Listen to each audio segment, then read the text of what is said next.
recording.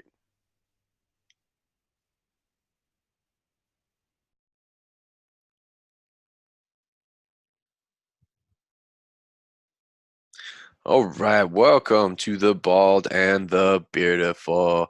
I'm Chris. I'm Bryce, I'm bald. and I'm beautiful. So this is episode 6, recovering recovering. What am I thinking of? Reviewing week 7 and talking about week 8. It's early, and I'm not quite woken up yet. If you can't tell, we're gonna do something a little different with this video. This video is only going to cover our recap of week 7 and our picks for week 8. We're going to separate the other content into their own videos to get more videos out and hopefully keep the attention span of some of our younger viewers. All right, talk about week 7. It's more of the same for me, really, in the end. And getting better for me. I'm overall happy with my picks. Definitely could have been a little better, hence the shoulda, coulda, woulda. There were a lot of good games that had some really big point differentials in them. So I think we definitely could have. You definitely could have picked a little better. But I think I could have done just a little better to get up there and hopefully get top 5 one of these days. Yeah, top 5. I mean, Deanna made top 5. Shout out to Deanna. Yeah, she got 4th, I believe. I mean, so if Deanna can do it, I feel like we should be able to at least pull out one top 5 finish You would think, yes. this season. As a quick reference, Deanna got 73 points compared to my 28.5. And Chris, you want to say yours? No, we can move on. Can't move on quite yet. Hopefully they can read the screen pretty well. But let's go into. Oh, yeah, speaking of reading the screen, can you see it this time? Yeah, I can see this time. So no one else is going to get that joke. This is the second time we're doing this because about this point, I'm telling Chris, hey, you should really move the PowerPoint over to the next slide. And he going, well, I can see. I'm like, well, I can't. So I'm flying blind and he's making fun of me for it. And then we go to review the episode and, hey, look, no one else can see it either. Well, let's be honest. You are a filthy liar. And, flying blind it could be just a metaphor for, your competency as an adult going through life. Yeah, pretty much. Well, that's almost everyone. I will take full responsibility for trying to fly blind through life in general, but I think I'm doing better than most. Jesus, take the wheel. As a one more quick little recap, because I've had someone actually contact me and ask me, when you're looking at the screen, Bryce, and Bogey Golf, and Chris is 2 girlies, one coop, or is it Cup. pronounced cup? Is it It's really cup? pronounced cup. It should be coop. I think it should be coop. His first name is Cooper. I don't care. Cooper Coop? Cooper It's Coop. awful. That's so awful. Anyway, let's go into the individual teams real quick. Kansas City, you weren't feeling it. I was. The Thursday night curse definitely paid off for me. We both picked Jacksonville. They did well. They definitely covered the spread, not as much as we both had hoped, but they definitely pulled it out, especially since they're going to Cincinnati, and Cincinnati, who still does not have a win. I'm going to cover one that's different for us. Minnesota and Detroit. I'm going to fully admit or recap to our previous episode where I said I was not confident about this pick and that I was truly doing it because Detroit was doing well and they're being at home, but Minnesota still had some deep threats and they definitely let me down, even though I did call it. I'm going to skip Houston because we both had that one. I'll let you do that one since I covered Jacksonville. And I went with the Baltimore choice over Seattle. I also said I wasn't confident in this one because they were traveling across the country. But Baltimore went to Seattle and they just owned. They did fantastic for me. Between them and Kansas City, it didn't even matter what Detroit did. They still put me way in the positive like I wanted. All right, so let's jump into Houston here. Big disappointment on the Houston side of things. Going into Indy, like Indy's been I still think Indy's an underrated team for what they've been able to do. They play well. I mean, they play well at home. Like, what can I say? That's really what it comes down to. Good play unless it's at against home, Oakland. unless it's against Oakland. But they did not have T.Y. Hilton that week, so there's Yeah, that. So little very true. things. But Houston had been looking real good. I felt like that matchup was gonna go well. Not necessarily like a blowout per se, but just not this, right? And even the lines, like I was in Vegas for this weekend, right? Right. The lines shifted, so uh in Houston's favor, right? So I felt like I had an advantage, felt like I made a good pick, but ultimately they couldn't deliver, right? Yeah, I'm actually really surprised with your San Francisco pick. San Francisco doing really well, putting up a lot of points. I think the ultimate factor to San Francisco not beating the spread was the fact that it was just raining like cats and dogs throughout the entire game. They were like their celebrations were them sliding 20 yards across the field because it was so muddy. Oh yeah, like had I paid attention to the weather, I would not have picked. I definitely would not have picked this game. I don't know when. You can say that all you want. You know we're not going to look at the weather going forward. Well, I'm not saying I actually did this week. Did Believe it you? or not. Well, we'll talk about Okay. it when we get there. Okay. Anyway, I did to a certain extent. I did to a certain extent. Anyway, I but I think San Francisco let you down a little bit for sure. oh yeah, not covering the spread. I mean, my parlay. They weren't in my actual parlay that I bet this week, um, but yeah, they definitely screwed me when it came to cover five. They should have been able to cover 10 points against Washington. My worry about Washington is that even though they are a winless team so far this season, They have one win, they don't they? They beat Miami. did. Oh, okay. Well, okay. Well, And it might as well be winless. that's what I was thinking too. But it is one But win. Still counts. Still counts. even still, the teams that they did lose against, they haven't had huge spread in the points, so they've actually kept it decently close. Yeah, I guess that's true. All right. So looking at Tennessee. I stopped. I told you before. I stopped picking Tennessee. Like they don't do me proud anymore. No, I mean they covered. They covered. They got you That positive points. that's the extent of that, right? Yeah. Um, Definitely opportunity. There's opportunity there for them to really break out, but ultimately let the Chargers get back into it. Tannehill looked good though. Like the fact that Mariota wasn't playing, Tannehill looked solid um, in that game. But uh, we'll see what if Tannehill is the name starter moving forward. We'll see what he can do, right? Yeah, they're definitely trying to move away from. Was it And then More? What's his oh name? yeah, More. I can't pronounce his name. Mariota. Mariota. Thank you. What? Don't even. I was gonna. Say, I was drifting towards Motorola, the Motorola? phone. You're Yeah, just the gonna call phone. him Motorola? Just gonna call him Motorola. Anyway, Well, especially let's get. since Motorola's on the bench too when it comes to Yeah. phones. You need to talk about My your disaster contrarian pick. pick, Your disaster pick, whatever. disaster. I called that was a bad pick from the beginning, Yeah, and I mean, you were hoping that they were going to at least put up something of a fight. I mean, negative 10 points spread. I could see why you would want to do that. Jets, just I mean, especially how they participated against the Cowboys. I could see that, but the Cowboys aren't New England. that's true. I completely admit to that. Although we're getting closer, they traded for Michael Bennett uh, Yeah, with New England. So Michael Bennett is coming as defensive end from New England and they're to the getting Sanu Cowboys. from Atlanta. Hmm? They're getting New England is also getting Sanu from Atlanta. Yeah.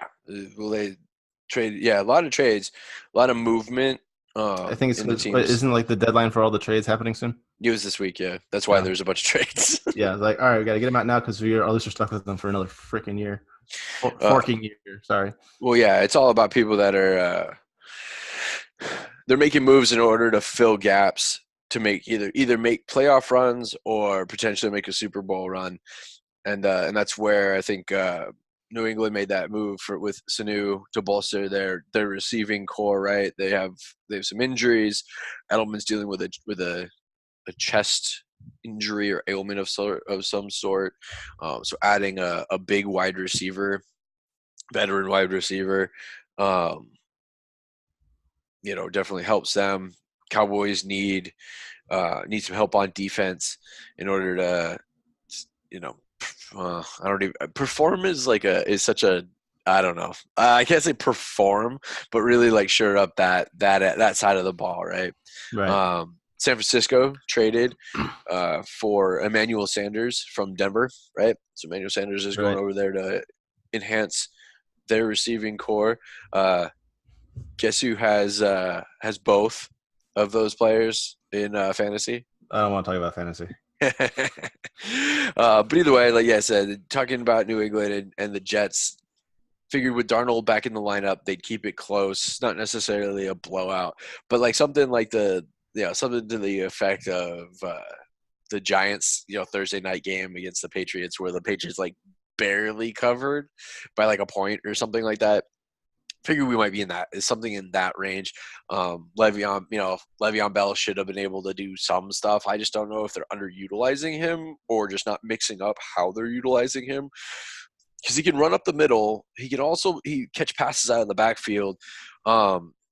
He's getting up there in age. I don't think he's necessarily as explosive as like McCaffrey in Carolina. Because Hmm. McCaffrey in Carolina, like I think he did a lot of training in the offseason to build like lean muscle and bulk up a little bit to be able to really be able to run up the middle. But his pass catching out of the backfield is insane, right? So I don't know. I don't really pay attention to the Jets, to be honest. I don't watch the Jets, but I think they need to let Le'Veon Bell be that playmaker, not rely on Darnold as much because he's still a young quarterback, right? But Yeah. definitely has a lot of potential. If they put some more talent around them, around Darnold, from a receiving perspective, um, and get some key defensive players like that, the Jets may surprise us in coming seasons. It's just not this season. All right, I think we've covered enough on our recap. The end result. Uh, Oh, you want me to I, go back? I had a positive 20.5. You had a negative 21.5, and let's hope this trend continues. I At mean, that least in was, my favor. in all fairness, that really was just one game. I was positive going into, once again, I was positive going into Monday night or Yep. the last pick of my week, right? And Right. that's the one game that ultimately like See, took me down. even if you would have had broken the rule and changed your pick on from the Jets to New England, I wouldn't even have been that mad because like, okay, I understand. Oh, that, and you still wouldn't have beaten me this week. Um, to New You England, if I had switched it to New England, you would have I would have had been like, you would have me by like 5 points, something like that. yeah, 5 to 3 points, something in there. All right, let's move on. Yeah. Week 8. What are our picks for week 8? What are we gonna do? Oh, you didn't even let them see the tagline, but all right. Oh, you can go back. May the Swartz be with you. Schwartz. Schwartz. Schwartz. Schwartz. Yeah, Man. Mr. Motorola over there. Yeah, Mr. It's early. Leave me alone. And I can't pronounce anything right now. Uh, Anyway, all right. Week 8. What are we doing? Do you want to go over yours first? I think I did mine yeah, first. yeah, So go we ahead. could take mine on first. So, like I was saying, talking about looking at the weather and things, I consulted a guru this week, quote unquote, air quotes. You can't see me doing air quotes, but I'm doing air quotes Okay. this week with my picks. So, like, these It's aren't. weird for you to point out that you're being lame, but yeah, go ahead. But so can't say that these are 100% my picks. Did try to employ some help to try and change up what You're I've just got trying to going cover on. the fact that if your picks suck, it's not you to blame. Yeah, pretty much. But I do see a couple of interesting trends. You and I have two similar picks, and the both of us picked the favors this week. Not a single underdog was picked. Yeah, like this week was a hard week. There were a lot of like quite a few double digit spreads. As you can see, I have some of them in Yeah, my same. picks. I got three. I got two of them. Yeah, you have two. You have three. I have three, and we're only overlapping with one of those. Two. So like, Well, we have two same picks. you know, as far as the double digit spreads, the only double Okay. digit spread we're overlapping with is Minnesota. Yep. Minnesota, Washington. And look at that. It's the Thursday night game. We're both going back to the curse. Will it pay off? Will it not? Stay tuned and find out. Yeah, that wasn't mine. I really like wanted to buck that trend and drop that one. I'm gonna say that this right now, like as far as for the recording and for the record, right? I did not want to pick the Thursday night game. I let myself be convinced a little bit just because Washington is trash. No, that's actually bad. I shouldn't say Washington is trash, but Washington on the road has underperformed versus them being at home. A lot of their closer games have been at home, right? Or where they've like really kind of been competitive. They seem to be competitive at home, right? So Minnesota at home, really like they really took it to Detroit. I feel Detroit is a better team than Washington. So I was like, all right, I'll go ahead and take this pick. But if I had to like take another one, like let's say I'm gonna swap this. If I were to swap this one out, let's say I could, right? Hmm. We all know I can't, but let's say I could. Um, I would take Jacksonville this week. Jacksonville would be the pick I was switching out for. The actually I think that was one of the ones I was contending with myself actually. So, It was either I think no, yeah, okay, yeah. I was actually no, the one I was contending with was the Rams and Buffalo. I was going to take the Buffaloes over Philadelphia, but I wasn't quite sure on that one. But say on your point, the reason why I picked Minnesota was just because Washington having a really hard game in the water, was hoping that they would not be able to perform as well. Again, as I said earlier, the only problem I had with this one is they usually keep it a pretty close game, and I'm just hoping Minnesota can beat the cover.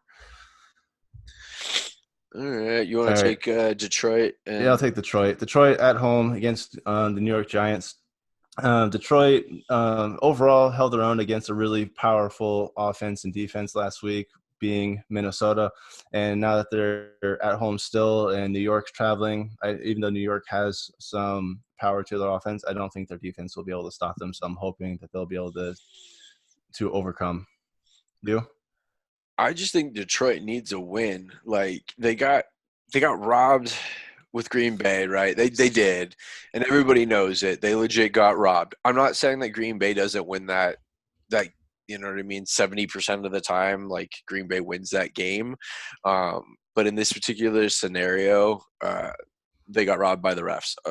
There's no doubt about it, and anybody that says otherwise is just shilling for the NFL, right? The unfortunate truth of cover five is they can still get a win and not beat the spread. Yeah.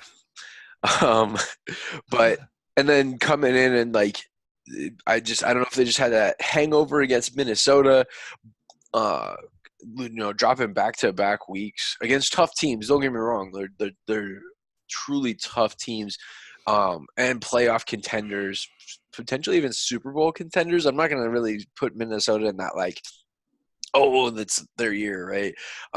But the path to the Super Bowl for them goes through Green Bay, right? Yep. If they're going to make that run, so they're going to have to go up against a solid Green Bay team, which I'll go since I picked them this week. I'll go a little more in depth to that. But looking at Detroit, they need a win. They need this one. I think it's a get back on track game for them. Yep. I think they're going to need to score some points, get some confidence back, start to get that momentum if they are going to make a postseason, a deep postseason run. Um, this this week's win is almost necessary. I mean, it's not desperate, but like I think it's necessary to keep up morale, and to keep that momentum. Yeah.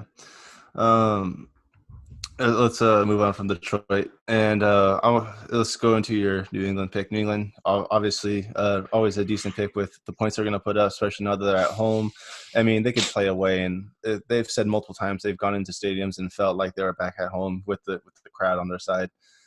Cleveland, unpredictable, so interesting choice on my own opinion. Yeah, Cleveland's going up against the number one defense in the league right now. New England's at home, like you said, like in Foxborough. They have some crazy statistic about about like their win ratio. I forgot what it is. Like I should have actually written it down.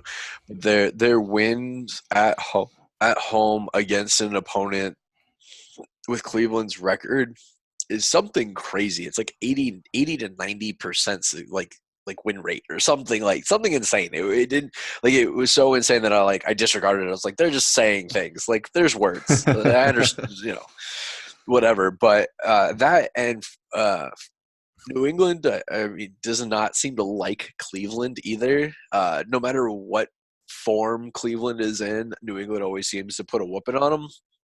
And I'm just expecting. I'm expecting more of the same.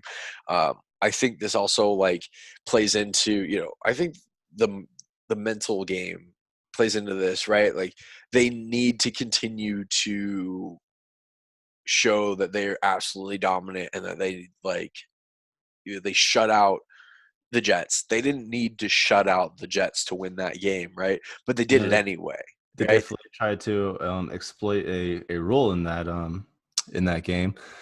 Hopefully, we do a segment about that later, though. Yeah, we can jump into that later. But that's what I said. Like, I just feel like I know a lot of people are like starting to post about how light New England's schedule is and how easy it is.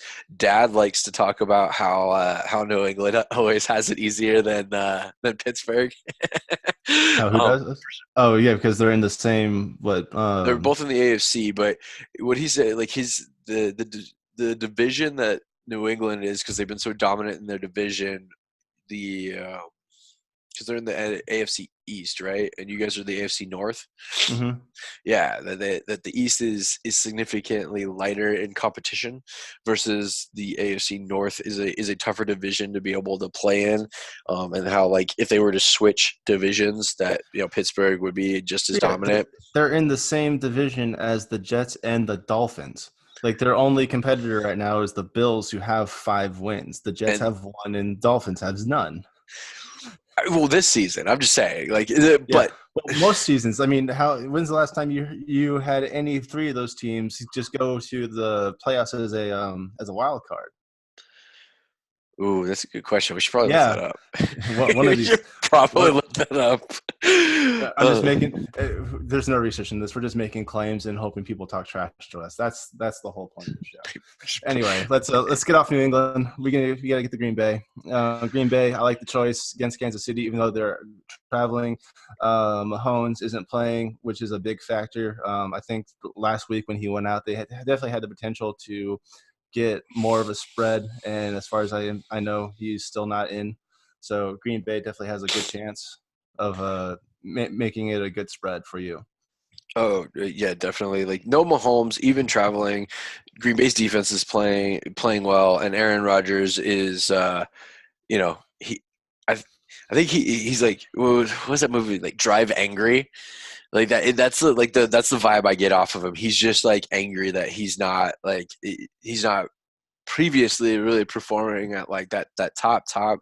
He went into what was he went played against Oakland last weekend and just absolutely destroyed them with the air attack. He also, I think, he ran one or two in for a score. Like, he was like the only person that was scoring on the entire team, right? Oh, yeah. Basically. So I think they're in good shape. I think it's an undervalued like spread, right? Like, I think that spread could be wider, but I also think that was kind of based on when it came out earlier in the week. KC wasn't ruling out Mahomes, so they're not going to shift that spread too much. Um, if Mahomes does play, right? Right. But like, as of right now, like, I don't. I think they're gonna play that nonsense of he's a game time decision. No, he's not a game time decision. You, like, rest him. Yeah, it sucks that you might take that loss, but it's better to have a healthy Mahomes coming into the final stretch and into the playoffs, than risk losing him for the season, right? Especially when you're going up against a really tough team like Green Bay. Like, wait till you have another team. Not Yeah. saying that who they could be playing after the bye week, I don't remember who it was, is going to be any worse than Green Bay, but because hopefully everyone gives it their all. Pittsburgh, good choice. I mean, I didn't pick it this week just because with Rudolph coming back after concussion protocol, I'm wondering how safe they're going to play it and if they can beat that spread. I mean, I'm not worried. I'm not worried about the passing game. I think they're going to be more. They're going to be conservative to a certain extent, right? Um, but Pittsburgh at home always plays well. Um, And the statistics are on your side for this one. I believe it was their last Monday night game. They said that they only lost 3 of their Monday night games so far, and they've had quite a few. uh, I expect the run game to be dominant. I also have James Conner in in fantasy, Going back to so fantasy. All right. yeah, just throwing it out there. But no, even with Rudolph back in the lineup, conservative passing game. I think the run game is just going to dominate, and I think that they'll be able to cover that spread in the first. I think they'll cover the spread in the first half. I see another Oh shutout from wow. Miami. Well, that's what I'm saying. Like, I don't see Miami really like pressing. I don't know if Fitzpatrick is going to start again. I'm not sure. Look at that, or as Fitzmagic, as people have been Referring to him. referring to him, because a lot of times he comes in and he plays extremely dominant for a few games, and then it starts to trail off, or they end up like bringing in a starter. I just don't see. I see potentially another shutout, maybe like a 20, you know what I mean? It's going to be like, maybe they'll let them score 10 points in garbage time, kick a field goal, run a touchdown in at the end. But I'm assuming we're gonna be up at least by 14 at half. All right. Well, then, I mean, I'm praying for it too. If they need a win, especially since Baltimore's on the bye week, we need that win to catch up at least a little bit, even though they're quite far ahead at this point. Let's finish out my picks. Los Angeles Rams playing at home against Cincinnati. Again, that'd be a good win for my overall division. But also with Rams, I also have Gurley on my fantasy team, and who needs to start performing this season. I think that they have enough firepower for the running and passing game to overtake Cincinnati easily. So we'll see what happens.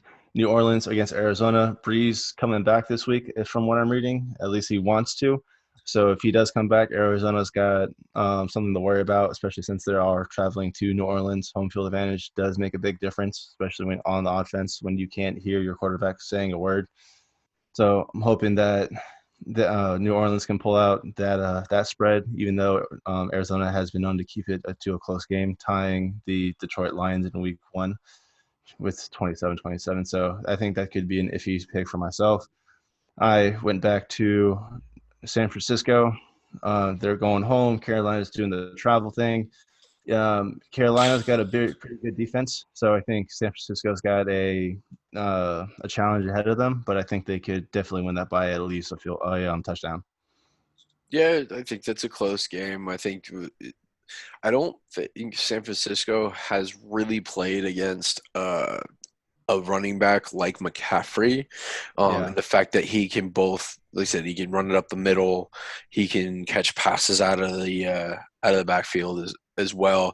He breaks tackles. It's a I think this is a true like litmus test for whether or not they're going to be able to um, make a deep run in the playoffs this year. Uh, and then this Thursday, San Francisco is in Arizona, so I'll be able to see that what game that live. looks like. So I have to admit, I'm going to be rooting for Carolina this week, because I would really like for a more humbled Niners team to be coming to Instead, Arizona to watch. instead of coming into Arizona with the big cork in the locker room. The big pork and the yes, yes. Anyway, all right, let's finish this out. Good luck to you. More luck to me. Um, we started a Facebook page for anyone that wants to come like our Facebook page.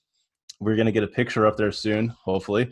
The Facebook is almost like it's on there. It's the bald and beautiful, not the bald and the beautiful. There's I'll no have to second. change that on here We'll, on we'll, this. Remind me to update that. yeah, we'll change that. It's just like the email. You can email us at thebaldandbeautiful at gmail.com. Please send us suggestions, comments. We want to hear from you guys. Anything you want us to talk about, more than happy to do a little research and discuss it. Please like our video, share it, subscribe to it, turn that bell on so you know when we upload the new videos. And we look forward to hearing from you guys. All right. I know there's been some requests for some live streaming, so make sure to promote us as well, so we can actually get to that point, so we potentially do a live stream, maybe with some guests. But until next time, same bald time, same beautiful channel. Bye, guys. It is.